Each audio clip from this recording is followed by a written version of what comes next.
افطاری یا سحری بستر پر بیٹھ کر کرنے والے حضور صلی اللہ علیہ وسلم کا یہ فرمان ضرور سن لیں۔ نبی کریم صلی اللہ علیہ وسلم نے فرمایا کہ جو انسان بستر پر بیٹھ کر افطاری یا سحری کرتا ہے وہ انسان ہمیشہ بسم اللہ الرحمن الرحیم۔ ایک پرانی بستی میں ایک نوجوان رہتا تھا جس کا نام حارث تھا۔ رمضان المبارک آتا تو وہ بڑے جوش و خروش سے روزے رکھتا، مگر اس کی ایک عادت ایسی تھی جو اس کی ساری روحانیت کو دھندلا دیتی تھی۔ وہ سحری بھی اپنے بستر پر نیم دراز ہو کر کرتا اور افطاری بھی تکیوں سے ٹیک لگا کر وہیں بیٹھے بیٹھے کر لیتا۔ ابتدا میں اسے یہ سہولت بہت اچھی لگتی، اسے محسوس ہوتا کہ وہ آرام میں ہے اور یہی آسانی اس کے لیے بہتر ہے، لیکن رفتہ رفتہ اس کے جسم میں سستی اترنے لگی۔ نماز فجر کے لیے اٹھنا اس پر بوجھ پڑنے لگا۔ افطاری کے بعد مغرب اور عشاء میں بھی کاہلی غالب آنے لگی۔ بستر جو آرام کے لیے تھا وہ عبادت کے وقت بھی اس کا ساتھی بن گیا، اور یوں اس کے اندر ایک غیر محسوس غفلت پیدا ہونے لگی۔ گھر کے بزرگ اکثر اسے سمجھاتے کہ کھانے کے آداب میں یہ شامل ہے کہ انسان باادب طریقے سے دسترخوان پر بیٹھے، کھانے کی جگہ اور سونے کی جگہ کو جدا رکھے تاکہ جسم اور روح دونوں میں ترتیب اور پاکیزگی رہے۔ بستر انسان کی نیند اور آرام کا مقام ہے۔ جب وہی مقام کھانے پینے کے لیے مخصوص ہو جائے تو نہ صفائی کا معیار باقی رہتا ہے اور نہ ہی دل میں وہ سنجیدگی رہتی ہے جو عبادت کے دنوں میں ہونی چاہیے۔ کھانے کے ذرات بستر میں رہ جاتے جس سے نہ صرف جراثیم بڑھتے بلکہ طبیعت بھی بوجھ اور سستی پیدا ہوتی۔ ایک دن محلے کی مسجد میں امام صاحب نے سیرت نبوی صلی اللہ علیہ وسلم بیان کرتے ہوئے بتایا کہ رسول اللہ صلی اللہ علیہ وسلم نے کھانے کے آداب سکھاتے ہوئے زمین پر یا دسترخوان پر باوقار انداز میں بیٹھ کر کھانے کی تعلیم دی اور بستر پر کھانے سے منع فرمایا تاکہ انسان عیش پرستی اور سستی کا عادی نہ ہو۔ یہ بات حارث کے دل میں تیر کی طرح لگی۔ اسے احساس ہوا کہ رمضان تو نفس کو قابو کرنے اور نظم و ضبط سکھانے کا مہینہ ہے۔ اگر سحری اور افطاری بھی بستر پر ہو تو یہ مہینہ تربیت کے بجائے مزید غفلت کا سبب بن جاتا ہے۔ اس نے دیکھا کہ جب وہ دسترخوان پر باقاعدہ بیٹھ کر سحری کرتا ہے تو اس کے اندر ایک سنجیدگی پیدا ہوتی ہے، نیت میں اخلاص بڑھتا ہے اور فجر کے لیے اٹھنا بھی آسان ہو جاتا ہے، جبکہ بستر پر کھانے سے اس کی طبیعت میں کاہلی اور نیند کی زیادتی پیدا ہوتی تھی۔ آہستہ آہستہ اس نے اپنی عادت بدل لی، بستر کو صرف آرام کے لیے مخصوص کیا اور کھانے کو ایک باادب عمل سمجھ کر الگ جگہ اختیار کی۔ چند ہی دنوں میں اس کی عادت میں یکسوئی آ گئی، جسم میں ہلکا پن محسوس ہونے لگا اور دل میں یہ اطمینان پیدا ہوا کہ وہ سنت کے قریب ہو گیا ہے۔ اس داستان کا سبق یہی ہے کہ چھوٹی سی لاپرواہی بھی روحانی نقصان کا باعث بن سکتی ہے۔ بستر پر سحری اور افطاری کرنا بظاہر آسانی ہے، مگر در حقیقت سستی، بے ترتیبی اور غفلت کو دعوت دینا ہے، جبکہ رمضان نظم، پاکیزگی اور ادب کا پیغام دیتا ہے۔ جو شخص کھانے کے آداب کا خیال رکھتا ہے وہ اپنی عبادت میں بھی وقار اور برکت محسوس کرتا ہے، اور یہی حقیقی کامیابی ہے۔ اسی کامیابی کے احساس کے ساتھ حارث کی زندگی میں ایک نیا موڑ آیا۔ اب جب وہ سحری کے لیے اٹھتا تو سب سے پہلے بستر کو درست کرتا، اسے جھاڑ کر صاف کرتا اور پھر کمرے کے ایک کونے میں سادہ سا دسترخوان بچھا کر باادب انداز میں بیٹھ جاتا۔ اس کے چہرے پر سنجیدگی ہوتی اور دل میں یہ احساس کہ وہ ایک مقدس عبادت کی تیاری کر رہا ہے۔ افطاری کے وقت بھی وہ پانی کا گلاس اور کھجور لے کر دسترخوان پر بیٹھتا، دعا کرتا اور پورے اہتمام کے ساتھ روزہ کھولتا۔ چند ہی دنوں میں اس نے محسوس کیا کہ اس کے اندر کی سستی کم ہو رہی ہے، نمازوں میں خشوع بڑھ رہا ہے اور دل میں ایک عجیب سی تازگی پیدا ہو گئی ہے۔ پہلے جب وہ بستر پر کھاتا تھا تو کھانے کے ذرات چادر میں رہ جاتے، کبھی چیونٹیاں آ جاتی، کبھی ناگواری سی بو پیدا ہو جاتی اور نیند بے سکون ہو جاتی۔ اب اس کا بستر صاف رہتا، نیند پرسکون ہوتی اور عبادت میں دل لگتا۔ اس کے گھر والوں نے بھی اس کی یہ تبدیلی دیکھی تو خوشی محسوس کی۔ چھوٹے بہن بھائی اس کی پیروی کرنے لگے اور گھر کا ماحول بھی بدلنے لگا۔ ایک سادہ سی عادت کی اصلاح نے پورے گھر میں نظم و ضبط پیدا کر دیا۔ حارث کو اب سمجھ آ چکی تھی کہ بستر آرام کا مقام ہے اور دسترخوان شکر اور نعمت کی قدر کرنے کی جگہ۔ جب انسان ان حدود کو ملحوظ رکھتا ہے تو اس کی زندگی میں ترتیب آتی ہے۔ وہ یہ بھی جان گیا تھا کہ سنت نبوی صلی اللہ علیہ وسلم میں سادگی، وقار اور اعتدال ہے۔ انسان زمین پر یا سادہ جگہ پر بیٹھ کر کھائے تو اس میں عاجزی پیدا ہوتی ہے، جبکہ بستر پر کھانا نفس کو ڈھیل دیتا ہے اور کاہلی کو بڑھاتا ہے۔ رمضان کا اصل مقصد ہی یہی ہے، انسان اپنی خواہشات کو قابو میں رکھے اور اپنے معمولات میں پاکیزگی پیدا کرے۔ اگر سحری اور افطاری جیسی اہم عبادات میں بھی سستی شامل ہو جائے تو تربیت کا مقصد فوت ہو جاتا ہے۔ وقت گزرتا گیا اور حارث کی یہ عادت اس کی پہچان بن گئی۔ اب وہ دوسروں کو بھی نرمی سے یہی نصیحت کرتا کہ عبادت کے دنوں میں اپنی چھوٹی چھوٹی عادات کو بھی درست کر لو، کیونکہ یہی عادات انسان کے کردار کو سنوارتی ہے۔ بستر پر سحری اور افطاری کرنا بظاہر معمولی بات دکھائی دیتی ہے، مگر اس کے اثرات دل اور دماغ دونوں پر پڑتے ہیں۔ صفائی متاثر ہوتی ہے، صحت متاثر ہوتی ہے اور سب سے بڑھ کر عبادت کی روح متاثر ہوتی ہے۔ جو شخص کھانے کے آداب کا احترام کرتا ہے وہ نعمت کی قدر بھی سیکھ لیتا ہے اور اس کے دل میں شکر کا جذبہ مضبوط ہوتا ہے۔ یوں حارث کی داستان اس بستی میں ایک مثال بن گئی کہ اصلاح ہمیشہ بڑی باتوں سے نہیں بلکہ چھوٹی عادتوں کی درستی سے شروع ہوتی ہے، اور جو شخص اپنے بستر اور دسترخوان کے فرق کو سمجھ لیتا ہے وہ دراصل آرام اور عبادت کے فرق کو بھی سمجھ لیتا ہے، اور اسی فرق کو سمجھ لینا دراصل کامیابی کی اصل بنیاد بن گیا۔ اب حارث کی زندگی میں ایک عجیب سی سنجیدگی اور ٹھہراؤ آ چکا تھا۔ رمضان کے آخری عشرے میں جب راتیں اور بھی قیمتی ہو گئیں تو اس نے اپنے معمولات کو مزید بہتر بنا لیا۔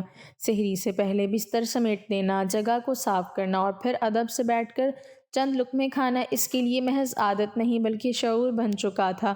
اس سے محسوس ہوتا کہ جب انسان کھانے کے وقت باوقار انداز اختیار کرتا ہے تو دل میں شکر کی کیفیت بڑھتی ہے اور عبادت کی طرف رغبت خود بخود پیدا ہوتی ہے۔ بستر پر کھانے کے دنوں میں جو غفلت اور بے ترتیبی اس کے اندر تھی وہ اب ختم ہو چکی تھی۔ نہ کپڑوں پر داغ لگتے، نہ چادروں میں بدبو آتی، نہ طبیعت میں بوجھ رہتا، بلکہ ایک ہلکا پن اور صفائی کا احساس اس کے وجود میں سما گیا تھا۔ افطاری کے وقت وہ خاندان کے ساتھ بیٹھتا تو باہمی محبت میں بھی اضافہ ہوتا، سب ایک جگہ جمع ہو کر دعا کرتے اور یوں دسترخوان محض کھانے کی جگہ نہیں بلکہ اتحاد اور برکت کا منظر بن جاتا۔ اسے اب اچھی طرح اندازہ ہو چکا تھا کہ بستر پر سحری یا افطاری کرنا دراصل سستی کو دعوت دیتا ہے۔ یہ وہی سستی ہے جو انسان کو نماز میں دیر کرواتی ہے، ذکر میں غفلت پیدا کرتی ہے اور عبادت کے شوق کو کمزور کر دیتی ہے، جبکہ رمضان کا پیغام نفس کی تربیت اور عادتوں کی اصلاح ہے۔ حارث کی یہ تبدیلی دیکھ کر محلے کے کئی نوجوان بھی متاثر ہوئے اور انہوں نے بھی اپنے معمولات درست کرنا شروع کر دیے۔ یوں ایک فرد کی اصلاح نے ایک چھوٹے سے ماحول کو سنوار دیا۔ یہ داستان یہی سبق دیتی ہے کہ دین صرف بڑے اعمال کا نام نہیں بلکہ چھوٹے آداب کا بھی نام ہے۔ بستر کو آرام کے لیے مخصوص رکھنا اور کھانے کو باادب جگہ پر ادا کرنا دراصل اپنے نفس کو نظم و ضبط سکھانا ہے۔ جو شخص اپنے روزمرہ کے کاموں میں ترتیب پیدا کر لیتا ہے وہ عبادت میں بھی استقامت حاصل کر لیتا ہے، اور جب عبادت میں استقامت آ جائے تو زندگی کے ہر پہلو میں برکت شامل ہو جاتی ہے۔ یوں حارث نے سیکھ لیا کہ سحری اور افطاری صرف کھانا پینا نہیں بلکہ ایک شعوری عمل ہے جس میں صفائی، ادب، شکر اور سنت کی پیروی سب شامل ہیں، اور یہی وہ راستہ ہے جو انسان کو سستی سے نکال کر بیداری اور کامیابی کی طرف لے جاتا ہے۔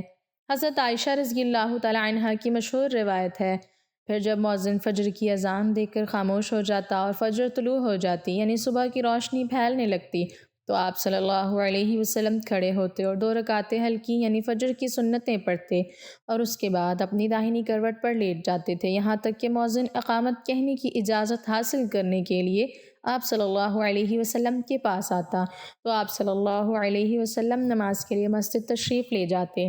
حضرت عثمان رضی اللہ تعالیٰ عنہ سے مروی ہے، آپ صلی اللہ علیہ وسلم نے فرمایا، صبح کی نماز کے بعد سورج نکلنے تک ذکر خدا میں لگے رہنا رزق کے حصول میں زیادہ باعث نفع ہے، اس بات سے کہ طلب رزق میں دنیا کے کونے کونے میں پھرتا رہے۔ سیدہ فاطمہ رضی اللہ تعالیٰ عنہا بیان کرتی ہیں، میں صبح کے وقت سوئی تھی کہ رسول اللہ صلی اللہ علیہ وسلم میرے پاس سے گزرے اور آپ نے مجھے پاؤں سے ہلایا، پھر فرمایا، بیٹی اٹھو، اپنے رب کی طرف سے رزق کی تقسیم میں شامل ہو جاؤ اور غفلت شعار لوگوں کی عادت اختیار نہ کرو۔ اللہ تعالیٰ طلوع فجر سے طلوع آفتاب تک لوگوں کا رزق تقسیم کرتے ہیں۔ حضرت انس بن مالک رضی اللہ تعالیٰ عنہ کی روایت ہے، تلاش رزق کی خاطر نماز فجر سے طلوع آفتاب تک مت سویا کرو۔